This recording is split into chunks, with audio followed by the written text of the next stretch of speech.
Welcome to Coming Alive, a podcast with Barry Michaels and Phil Stutz, where you'll learn actionable tools to fight the habits that sabotage you so that you can become the person you're meant to be.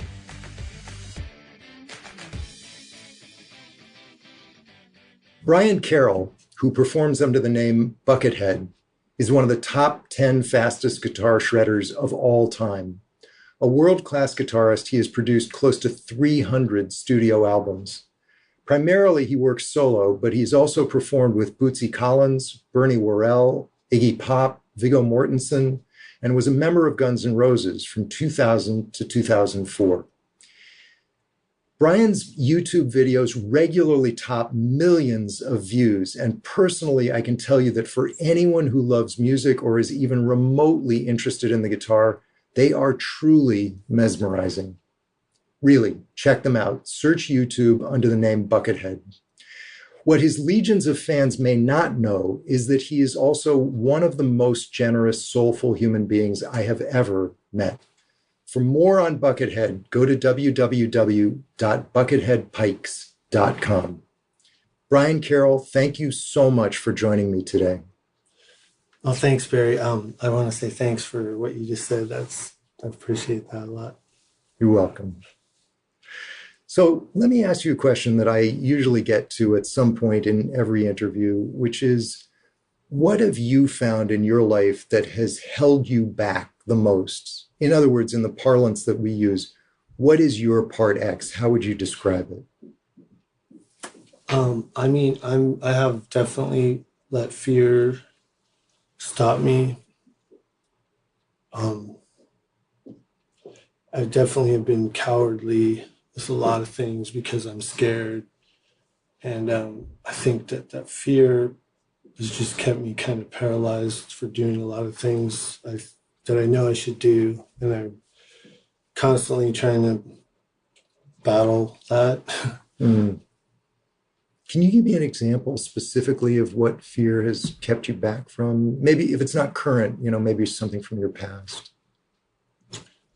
Well, I really, my goal is to make an amusement park. I definitely think just trying to call people and develop relationships, and I've had some just tough times with business. So it's like, I know that I'm going to have to, I'm going to have to get it going, and even on the small scale, it's hard to just even call anyone, so it's like, how am I ever going to make the park if I can't even call one person, but that's what I want to do. So it's really interesting. I just want to make a point here, which is that I never would have realized this until I became a therapist, but making phone calls, particularly cold calls to people you don't necessarily know that well, is one of the things that almost everyone I've ever treated dreads.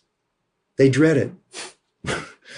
It wouldn't seem like that big a deal to just pick up the phone and call somebody, but for whatever reason, that feeling of being exposed, of imposing on someone, of feeling like they're going to think I'm an idiot, or they're going to feel like I'm taking advantage of them or something, whatever your projection is, it really scares people. And it's very interesting because the most successful people in my practice are not necessarily the smartest or most talented. They're the ones who make the most phone calls. It seems crazy, but that's I understand. Yeah. So, are there any tools that you've used that have helped you overcome that fear and allow you to, do what you were afraid to do? The first time we spoke, you told me about the identity being on the inside or the outside, which still is probably the greatest lesson. When I think about that, it's definitely given me courage to do things, because I'll see myself thinking about, is this person going to say this, or are they thinking that? And then when I go to the inside, meaning my identity's on the inside, I feel the power of that. I can just do it then, and I'm not caught up in wondering what people think. It's just it's quick. It's like I don't really have to think about it, you know. Yeah. But I have to. It's almost like I can tell the shift in a way. But when it happens, it doesn't. I'm not really thinking about it anymore. But I can, when I look back on it, I can tell. Oh, I was able to do that because I wasn't worried. I wasn't on the outside. I was on the inside. I don't know if that. Yeah, no, that makes sense. Let me see if I can explain it to somebody who's never been exposed to what we're talking about, and you tell me if I'm getting it right. I think what I recognized about you immediately is that you're an extraordinarily talented musician, and that if you weren't willing to make phone calls to advocate for your music or to advocate for the amusement park you wanted to make or whatever, that in a sense, you were devaluing what was inside of you. And you were putting other people's reaction to you, a reaction, by the way, that you didn't have the courage to actually experience, but you were just imagining in your head. You were putting their opinion over this God-given talent that you were born with. And so what I tried to explain is that your identity, you can either organize your identity about what comes back to you from the outside, or at least what you imagine is going to come back to you from the outside, criticism, rejection, being put down, et cetera, et cetera. Or you can organize it around what is already within you that you have to bring to the world. And when you organize it around what's inside of you, then you're more willing to take action on those things and not care what the reaction is. If it's good, fine. If it's bad, that's fine too. I'll just move on to the next action step that I have to take. That's great. Is that yeah. Good.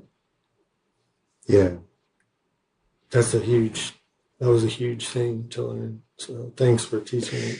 Help me understand how that helped you. Did it give you the courage to make the phone calls, or did you just do what? In other words, exactly how did that help you? I want to understand, and I want them to understand internally the shift that took place once you understood that.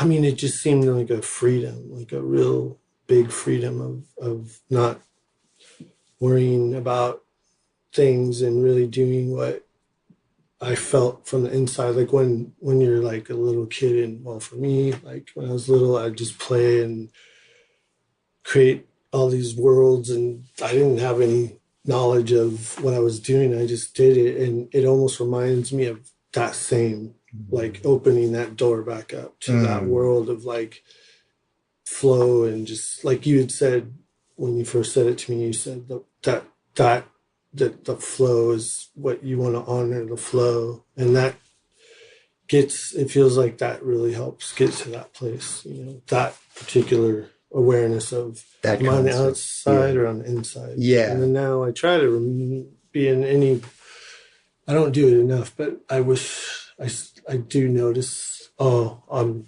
out. I'm worrying about something, or, you know, and then I see like I need to. I think that's really important what you're saying now, because what it says is that to a large degree, we're not even aware that we're making a choice. We just get worried or inhibited or stuck inside.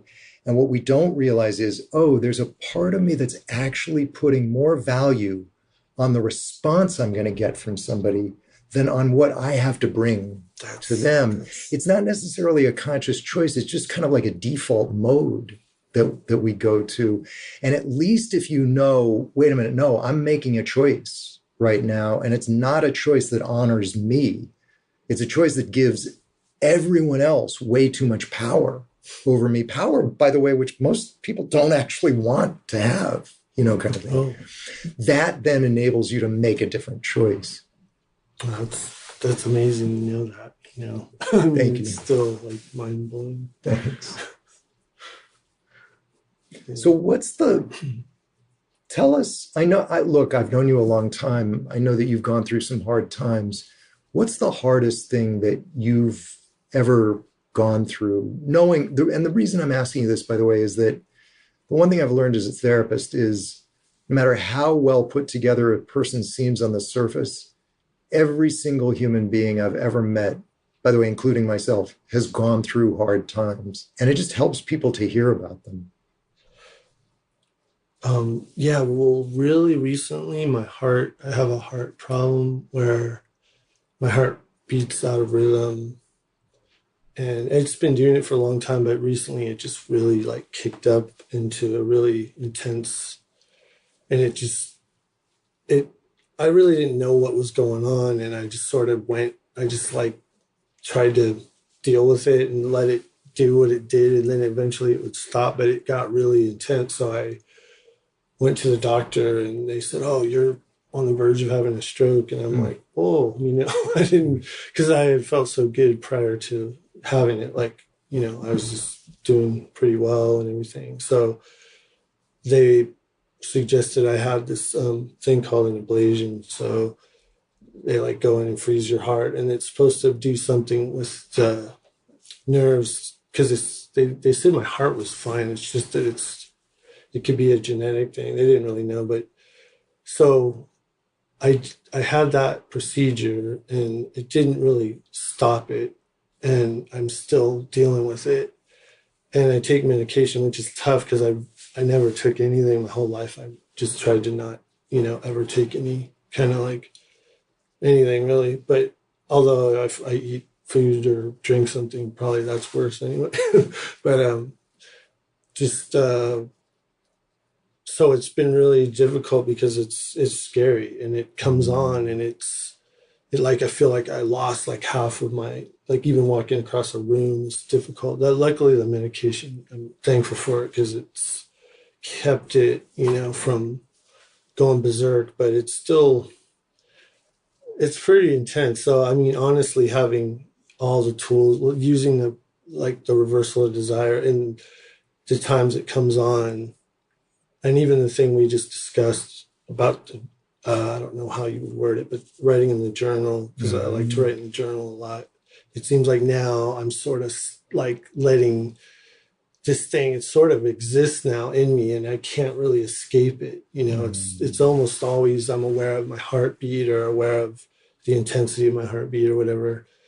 It's just never something that I had ever experienced. So now it's like, it definitely kind of scares me, but I also see that it's also doing a lot of good because now I'm like, well, I better do all the things I want to do.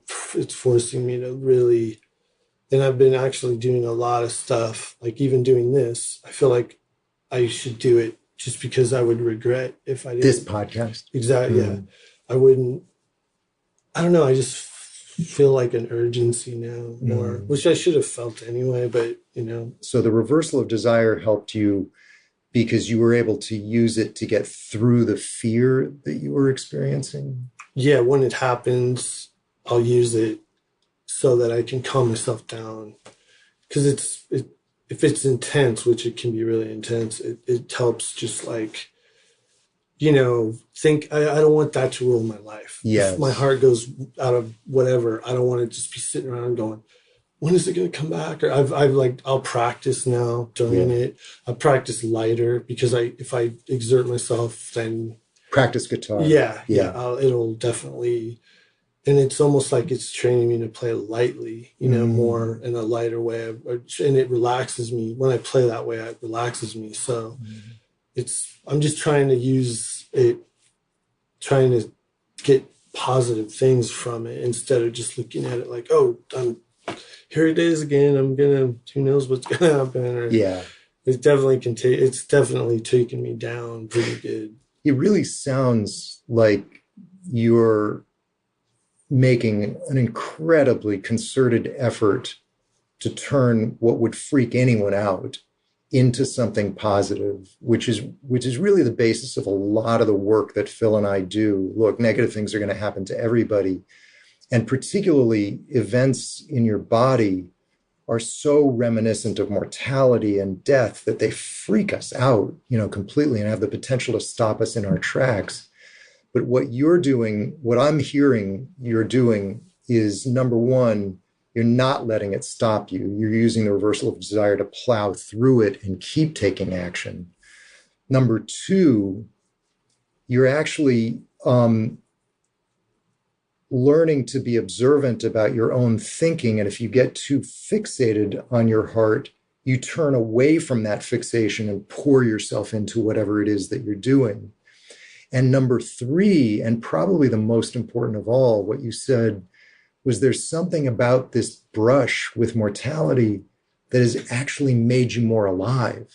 It's actually made you realize, oh my God, my time is limited. I mean, obviously you always knew that, but I think all of us live as if we had all the time in the world. And something like this says, no, I don't. I have to use every moment. Every moment matters. Yes, that's Good. totally. I mean, the day after I had that procedure, I recorded a record with my friend. I just lied in bed and I recorded it because I felt like, I just felt like I'm here still, I don't want to sit around and mope, and that really came from you, like just you giving me so much over the years, just building that up, like that kind of strength of like, don't let this take you out, just do it in the face of it. Because yeah, it could be gone tomorrow. Anybody could be gone. But like for me, I was just like, that was a heavy experience. I want to play right now. That's amazing. And I want to play that experience, because I've never experienced something. And I was so like wiped out too. And it's weird when I've really played like in that state before, but it's like just to play in that state, there's feeling in that state, there's emotion in there, and I just tried to play that feeling, I can imagine, even though you were still probably under the influence of the anesthetic, that there was still a lot of emotion given what you were going through. Yeah. What's so funny? The anesthetic, just that was weird stuff. Yeah. Something about what you're talking about right now makes me want to ask this question, even though I have no idea what connection it has to what we're talking about. When I watch you on YouTube, you almost get into an altered state when you're playing. It's so clear. And I'm just wondering, what does that feel like on the inside? Like, what are you thinking? What are you feeling when you're in a flow in a concert and you're just really gone, I mean, it's sort of like, I don't know how to put it. I love the feeling of it. I mean, I think that's why I like rides, because it sort of reminds me of like you're on a ride in a weird way. Like you're not really thinking, you're just trying to ride the wave or ride the feeling, and it just kind of builds on itself. And if you really are gone, you can really it's a very incredible state. For me, it is, I can't speak for anyone else, but I know that it's just like you're kind of away from it. You're kind of away from your physical. You're just kind of, I don't know. You said it good. But it's interesting because it looks like your fingers, and you really should look at these videos because they're phenomenal. But it looks like your fingers have a life of their own, almost like you're having an out-of-body experience, and your fingers are moving by themselves, and they're moving so fast. It's incredible. Is that?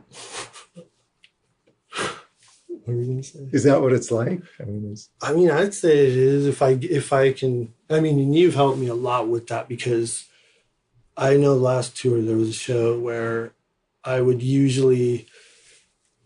I remember like a couple of nights before this, I hope this applies, but I felt like everything was just, I was like because I play in this particular tour, I was playing alone. And so everything I did, I felt like I was getting it back. It was like a complete loop, from the crowd and me, then that, like, it was this incredible experience, like one of the best times I've ever experienced. And then a couple nights later, everyone's just standing there, and I heard some guy talking really loud, like off to the side, and I was like, oh man. And but what was so great was I had talked to you, I don't even know, it was really close to this time. and you would just say, you're pushing, you're giving to them. You don't want anything from them. Mm-hmm. And now that experience, I remember the most because I did that. Like usually I'd go, oh man, let me just get through this one because we got 7 more shows in the next whatever nights. And I really pushed out, I just said, no, I didn't really think about it a lot. I definitely had that feeling of like, all right, I'm going to go up and try to just give it, like try to forget and go like back to the identity thing. Like, don't worry about them. You do what you do and you don't want nothing from them. Like you had taught me, and, it was incredible. It was like I remember that show more than the show where everyone, because I felt a shift from myself that I didn't want anything. And I got deeper and deeper into that state of like what you said, like your outer body experience. So I felt like, wow, this is awesome. I didn't know I could do this under the circumstance. And I don't know if I'll be able to do, hopefully I feel like that was like definitely a step, like something changed after that show. Cause I wasn't, thinking about like, oh, they're not into me and the guy's talking.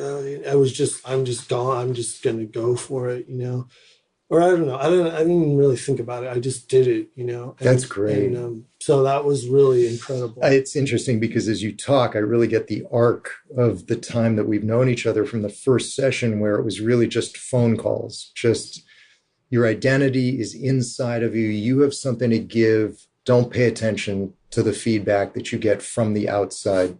Keep your identity inside. And the reason I'm saying this is that anybody can practice this and get to the point where they're standing up on stage alone in front of however many people you were in front of, and nobody's responding to you, and some asshole is talking, in the middle of the performance, and you're just in a flow state completely. So to me, that's like the pinnacle of any creative experience, is that you are just in a flow and you really don't care whether people are taking it in or not. And by the way, sometimes people are taking it in, but they're just more quiet about it, sure, than the other audience would be. Yeah, that's my own mind going, oh no, right. But I don't. You're right. They could have been. That's their personality or whatever. I just, a lot of people assume that it's fairly easy to become successful when, in my experience, it takes a tremendous amount of hard work. If you look at Brian's YouTube videos and see the level of technical expertise, you can see that it reflects tens of thousands of hours of practice alone in a room, just practicing over and over and over again. So, it's a cliche, but most musicians seem to suck at self-discipline, self-discipline meaning just getting themselves to do hard work. How are you with that? How are you? Obviously you must have been very, very good at that with learning music. I know, I just I love to do it. So I didn't think about it, it didn't even seem like hard work to you. I didn't see it like that. It just kind of took over, I just would be in my room playing, and that was it. I didn't really know. And when I look back on it now, I'm like, whoa, that's crazy in a way. But I'm glad I did. I still don't think about it that way. I just it just goes back to what you're saying about losing yourself. It is still sort of that same flow of, you're just kind of, and honestly, since you've taught me, I feel like I've gotten better at getting back to being more present in the moment. So if I'm because I've been trying to play classical lately, and I'll try to really work on, I don't really work on it. I just hear it as it's happening, and I try to play very subtly and then very intense, explosive, a lot more dynamically in those pieces. As when I was younger, they were kind of in a certain, they were just at a certain kind of volume or something. Now it's but it's almost as if I can play my life through a song, you know, or like play Bach, like I was playing this Bach thing. And it's like, I played it for a long time, but now it's like, I don't know. This is different for me to play it. I don't know if that makes any sense. It makes total sense. Just elaborate on that, on what you just said, playing my life through a song. I mean, it's kind of having experiences of whatever somebody has in their life. And then for me, the last 10 years have been really intense, like from emotionally. But because of that, I feel that it's deepened that part of my playing. You know, it seems like, at least it feels deeper to me. I really can feel things more intensely. And then I can think, or even sort of as I'm playing, see things in my mind or have memories. And those things I can just put them through the music, you know, and it's just different than it used to be. This is, I think, such an important point, and it's so hard to articulate. So forgive me if I don't say it well, but there's a difference between technical expertise, which you definitely have, and the feeling with which you play. And that feeling requires life experience. It requires, probably more than anything else, adversity, you know, which we don't like. And I think what you're saying, correct me if I'm wrong, is that the longer you've lived, the more of that feeling comes through in your playing. A kid who doesn't really have that life experience can play very well, technically, but it's almost like he doesn't have the substance in him to give it the feeling that an older person can, actually. Yeah, I mean, I know I had such a good childhood and such a good life that I didn't experience a lot of stuff until, you know, more recently. And it's definitely more intense for me now than it used to be. And especially if I just like really immerse in it and then present in it, it seems like it's a lot more. Afterwards, I'm like, wow, I feel like I just went through something, you know, like it's definitely, I don't know if that relates to what you Yes, said. 100%, because you're actually having an emotional experience, even though you're quote unquote just playing music. Yeah, that's true. Do you want to say more about any of the experiences you've gone through in the last few years that have really deepened the emotional quality of your playing?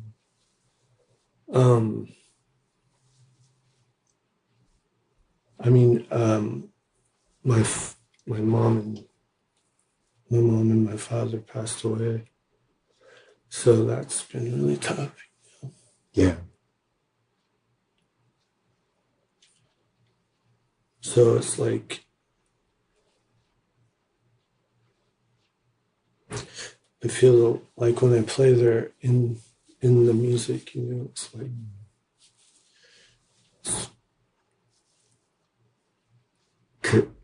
because they used to like when I would play to them, you know. So in a strange way, you can kind of feel their presence in the music. I feel like a communication to them, you know. I feel like it opens like a gate to I don't know, it's hard to explain, but it's comforting, you know. It's like a very comforting thing.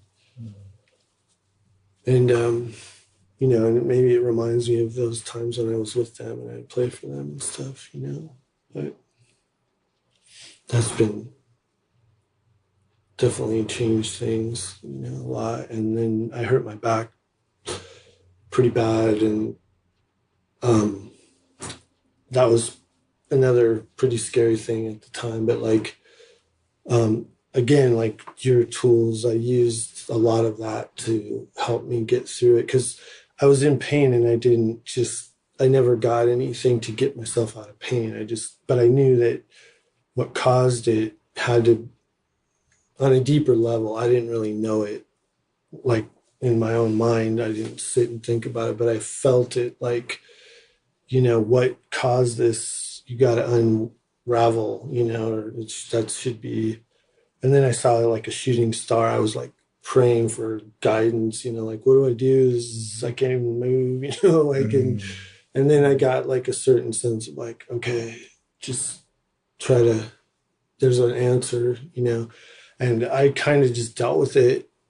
And I found that luckily the greatest thing was I found this book called Foundation, and that book I just went online and found the number of his name's Eric Goodman, and I called him and think he luckily answered the phone, and then I saw him, and immediately within the first 20 minutes of seeing him, I felt strength, like I felt stability again through his teaching, his exercises, and then his partner Peter Park, they both helped me so much so that. And these were exercises that literally strengthened your back and your other muscles surrounding the back. Yeah, they're really specific. Yeah. They're not people. A lot of people go, "Oh, it's like yoga," but it's really specific to like. I mean, I think it's like really. He somehow figured out a way at least for my situation, it just strengthened all this stuff that it's very specific though. Like if you're off by a half of an inch or something, it changes the exercise. So I honestly felt like that gave me like a confidence too, because I was always weak in that area. I just didn't know it, but because and that's been another thing that like, because I learned about posture, which I've had really horrible posture. I've been shy and and I'm tall, so they don't really go together very good. That's what. It's hard to hide yourself. Yeah, I tried, but so that just forced me to stand up straight, and it's incredible what I learned, and that's helped my playing a lot too. That's actually helped when I play classical, like. Because the posture is so important. That actually helped my hands, because then my neck, all the compressed nerves opened up because I wasn't hunched over anymore. So like it opened up my hands. And then that also makes it easier to play and let that flow happen, because I'm not constricted by, this is bothering me, this hurts, or all that kind of stuff. So that was like I really find that my back issue was one of the best lessons I've ever had. But if I would have taken another path, or, if I just would have got out of pain, I wouldn't have changed my habits. So I'm so lucky that I didn't change. I changed. I didn't get a quick fix or something like that. And it's like my back's still whatever it is, but because of the way he devised those exercises, it strengthens, like you said, all the muscles. So I still have some stuff, but it's not even comparable. So those three things have been, the heart and my mom and dad, and then the back, those are all in the last 10 years. And that's what's weird, is the year 2009 was the year that I felt the strongest, like you and I talked to you consistently. I felt the most, I showed up for myself. I never missed a day working out. Even when I got off tour, I kept my disciplines really strong. And then I hurt my back. And then it seems as if ever since then, it's just my consistency hasn't been the same. And that year is still like the blueprint for me of like, okay, I gotta get back to that place, But anyway, that's kind of. It's interesting because you remind me of the change that I've seen in you. When I first met you, you were almost bowed over, like I wasn't sure I could see your face even, because you were looking down at the floor and you were kind of hunched over a little bit. And now when you walk in, you're tall, your chest is out, your face is showing, like everything is upright and strong. And there's obviously a physical component to that, where your posture was, terrible on your back, and it's so much stronger now. It's so clear that your body is actually supporting your back, and your back is supporting your body. But there's also a psychological component to it, where you're not hiding from the world, imagining, what it's going to do to you and afraid of it, you're like out there. You just kind of like your posture declares your presence in the world in a much more confident way than when I first met you.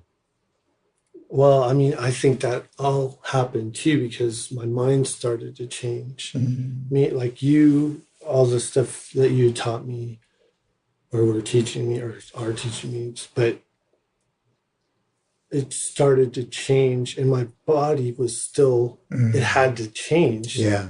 Yeah. Like it was weird when I think about it. It definitely was like, it can't be that way and be, I don't know if that makes any sense. It's almost like your body said, hey, I want to catch up with where the mind is going here. No, that seems totally real. That's amazing. The other point I want to reinforce, because you made it so beautifully, is that sometimes adversity, like your back really broke down. I mean, you were in a lot of pain, and nobody likes to be in pain, but sometimes adversity can be the best thing that ever happened to you if it kicks your butt and makes you make changes that you really need to make in your life. I mean, in a weird way, it turned out to be a really good thing that happened.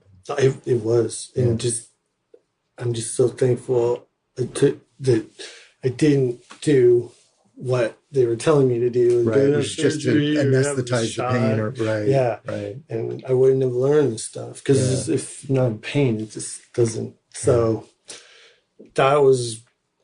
that's a huge thing, having that just to look back on and go, there's an answer, I mean, the shooting star, that was pretty powerful for me. That was like a sign for you. That's what it was for me. It just felt like, because I was so, in that moment, I was really like, I was just defeated and I was like, what do I do? I don't know what I'm going to do. I have no like confidence in my movement anymore. I felt like I was just going to crumble. And then I saw that and I'm like, okay, that was something to just give me some kind of like, I don't know what that word would be, some kind of like, just don't give up on it was like encouragement. Yeah, like, encouragement.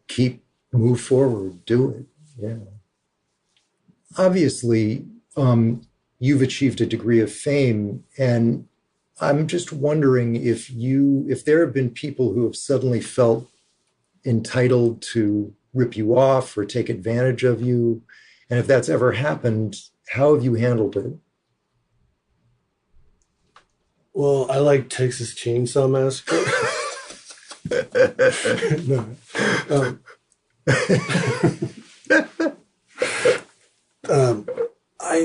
I mean, I just, for one, like was being, nobody knows who I like because of, I never get, like some of my friends are famous. I don't know if they would care either way, but I'm not ever recognized really. So right. I don't really feel like I have any of that going on.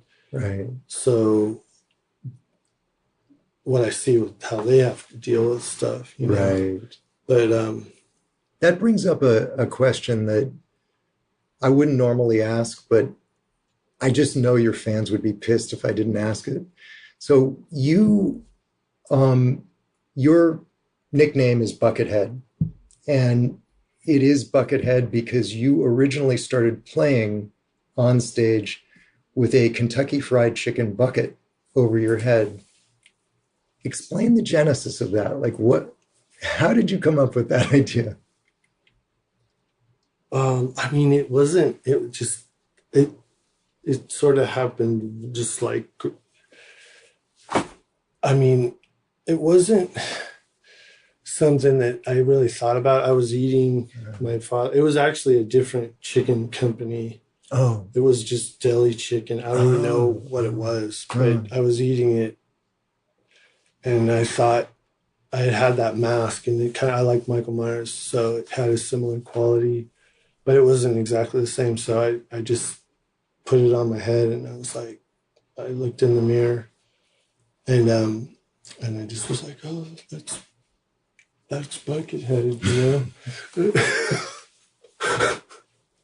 And then my friend went to school. He was going to college, and he had video class, and he filmed me, in that his Buckethead. And then I knew this writer at Guitar Player, and his name is Joe Gore, and he really is the one that I feel I owe a lot to, because I do owe a lot to.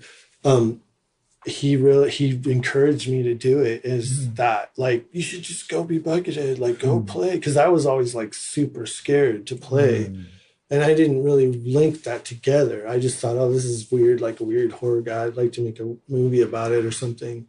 And then when he's like, you should just go for it, and I was like, oh, yeah, that would be cool, because I could do everything I like doing as this character that I'm totally scared to death to do otherwise. Like, I couldn't do it, and it applied like all the stuff I like Disneyland and martial arts and dancing, all that kind of stuff I liked. And I was like, I can't do it just like me, so that it was easy to use it all. It's like, that was a great expressive way for me to like get all this stuff out. That's so interesting. So really, in a way, you were like playing a character on stage.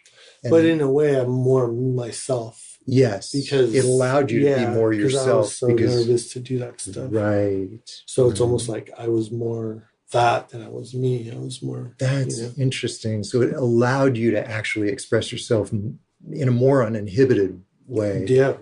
That's great. That's interesting. And it's just fun. It's fun to me. It's like it's just a. It is amazing to watch, because it's hard to understand how you can even play guitar. I mean, did you have eye holes or something that you could? Sometimes, I don't. Or do you get so used to? Well, playing? Your hands. You just anything. If you do it, you can sort of get used to it. It's like your hands know what they're doing, irrespective. I have a long way to go, so I don't think it's that far out there. But it's. Just like you turn it off, and like anything that you're probably when you're writing, you just don't have to really think about it. Yeah. Like what we were talking about earlier with the flow and all that stuff. Yeah. But I blow it a lot too. So, and then I can't see because I have these eye things on, and it's hard to see, but I kind of like it because you talked about dusting the audience, and that's almost like dusting the audience without dusting the audience, because they're like, I can't really see, everything looks ghost-like, which is kind of, I like that actually. Just so the listeners understand dust, everyone gets scared around performing, and I'm using the word performing very, very broadly. Performing can be getting up on stage like you do and playing to tens of thousands of people. Or it can be something as simple as talking to a girl who you're attracted to, or, just talking about a new subject where you're a little nervous about expressing yourself, or whatever. What inhibits us in those situations is exactly what we were talking about at the beginning, which is we care too much what the audience, and the audience could be 10,000 people, it could be one person, but we care too much what they think. And the moment we get into caring what they think, we get inhibited, because you'll never know what they think, and your mind is too occupied with scrutinizing them to find out what they think, and you lose touch with the flow that you need in order to perform well. And so dust is a tool where you cover the entire audience with a thick layer of dust. It's almost like they're dead. What it does is it renders the outside world non-emanating. There's nothing coming from them because they're covered with dust, type thing. And then the second step of the tool is, once you've dusted the audience, just see a fountain of light, but it's inside of you. It's inside of your heart. And your job is to go into the room and light up the room. So it's about you putting out rather than you getting anything back. Yeah, that's great. Who are the people, either in the music industry or outside of the music industry, who have, really inspired you? And what is it about them that inspired you? You. Oh, thank you. In a humongous way, you've inspired me a lot. And thank you. I just don't know how you know what you know.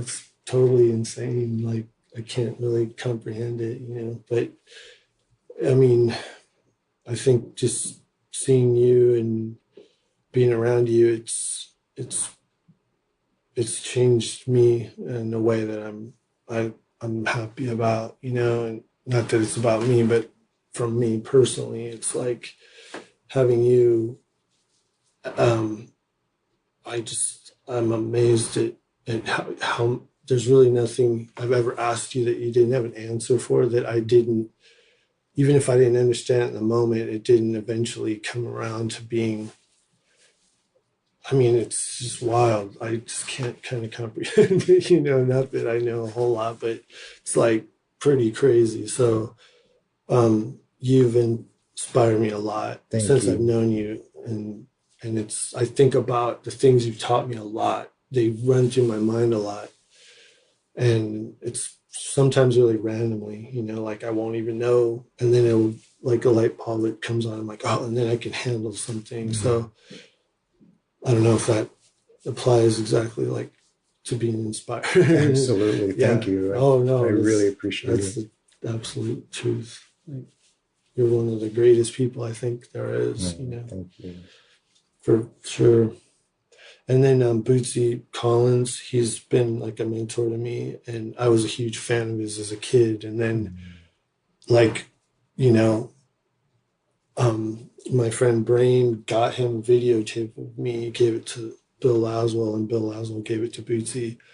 And that really changed my life because I got to meet Bootsy, and he became like, he guided me through so much stuff, you know, and he did it in a way that was so, you know, just, it was always from a place of feeling, you know, not a place of like, you should do this because then you can get this. And it was always from a heavy kind of place of something that almost like a magical place, you know, and I always felt intense spiritual feeling with him, you know, like always, you know, just to even now when I talk, it's always been there. And it's hard to believe because that's like one of my heroes. And then he befriends me and looks out for me. And so that like, you know, and then there's like, I really love Michael Jordan. I have this poster in my room I still have it on my wall. It's like, he just talks about how he, in his career, he's missed all these shots, and over again, I fail, and that's why I succeed. And that poster really just, I love that because it just gives you that feeling of like, you just go for it. Don't see the failure as like a green light and not, you know, a red light, you know, just like, okay. And then there's a guitar player I love, Paul Gilbert. The first time I saw him play was at the NAMM show. And this is the one memory that I always go to.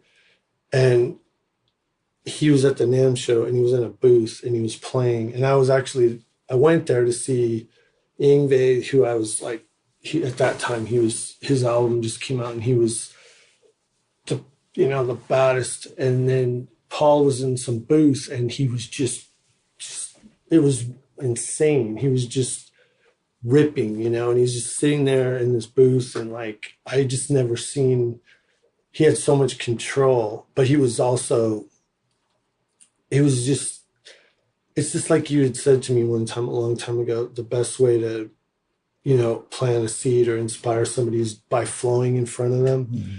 And I think that's what that was. Like, he was just doing it, and it just to this day, it's still the most intense memory I have of like anyone playing that makes me want to rip, you know? Mm-hmm. And it's like, I wish I had a video of that, you know, of anything. But, and the crazy thing was I got to know him and he taught me, and I have every lesson I still have all the lessons, and and he really gave me a belief in myself that I needed, because I wasn't around a lot of that. So it was incredible to have. I mean, my parents were super supportive, but you weren't around a lot of musicians. Yeah, well, people that were like, the way he was encouraging, and honestly, more than anything, it was just seeing him and how he more than even him teaching me was how he dealt with his environment, because he lived in this tiny little apartment, and it was just nothing touched him. He wasn't even aware. He just was so focused on playing, and that was so huge, and he just was a great teacher. He is a great teacher, but and at that time I was lucky because he accepted me to take lessons from him.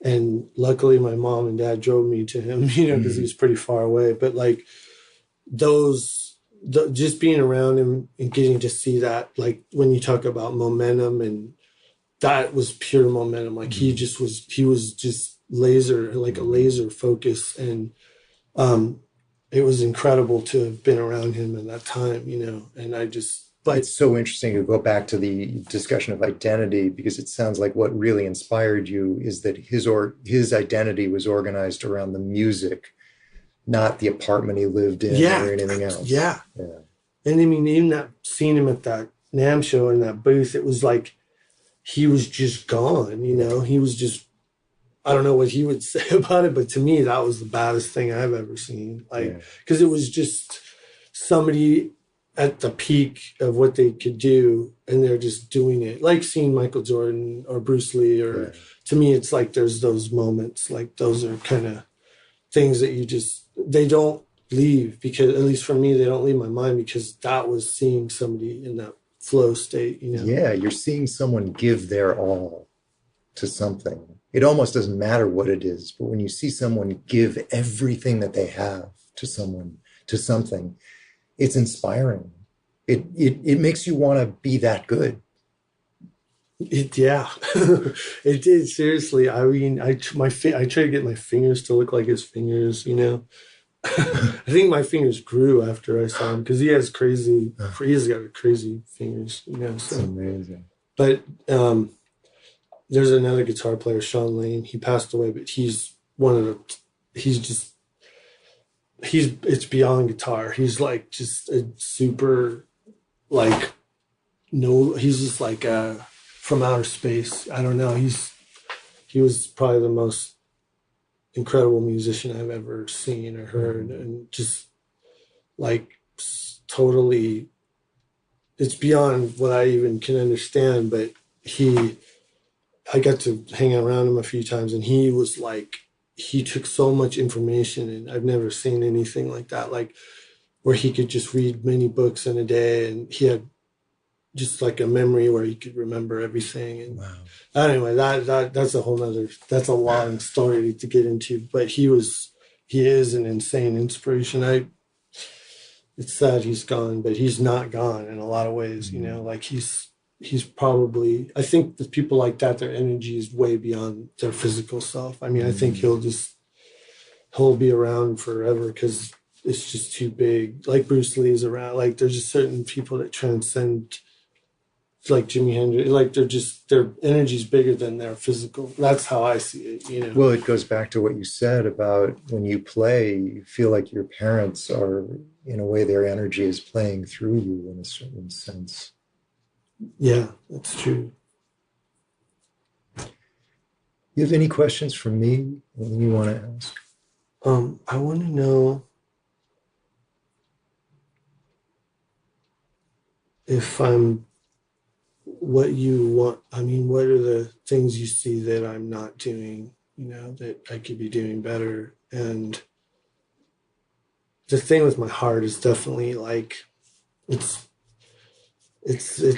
rattles my cages or whatever, it's like pretty intense. I guess how to handle that, or how to, because, I get scared sometimes of a stroke or dying or whatever. And I mean, I guess that's when I'm pretty weak, but like I'll work out now, and my heart, like I'll feel pains that I never felt. And those things are like, they kind of are just there now. So I know we talked about it a little before, but I'd say those two things. Yeah. I don't know if those are good questions. They're great questions. Look, I'm not an MD, so you've got to consult with a doctor about the medications and what you should be doing for your physical heart. But beyond that, yes, there's something that I really want you to do in the most disciplined way you possibly can, which is worrying about your heart won't help your heart. In fact, it'll probably hurt your heart. So when you find yourself interrupting a flow state, like you'll be playing guitar or writing in your journal or something, and thinking or worrying about your heart when you're not really going to do anything about it at that moment, number one, I want you to give part X a resounding fuck you. And number two, I want you to immediately turn your attention to what you were doing and throw yourself into it as if your life depended on it. Because it does. You know, your spirit depends on it. Your music depends on it. Everything that you were born to do depends on it. And there has to be almost like a little bit of a sense of urgency about that. And I think part of what you brought up earlier and what you've said to me before is that this whole decade of dealing with physical problems, but especially this heart thing, has given you more of a sense of like life is precious. And I want you to put that into this decision to turn your attention back to whatever it is you were doing and not let your mind fall prey to worry. Again, take care of yourself, but worry isn't taking care of yourself. It's just fucking with your mind, that kind of thing. So I would say that, and I would say that in general,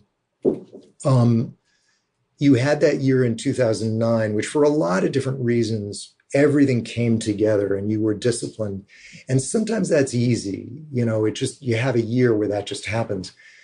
You're closer to it now than I think you've ever been before, but be tougher on yourself about everything. Just tougher. Catch yourself quicker when part X gets you to worry about your heart. Be more disciplined about how you organize your time. Bring the kind of focus and urgency to it that says, I'm taking my life really seriously. I know I'm going to die at some point. So this moment matters. Does that make sense to you? Yes. Thanks. Good.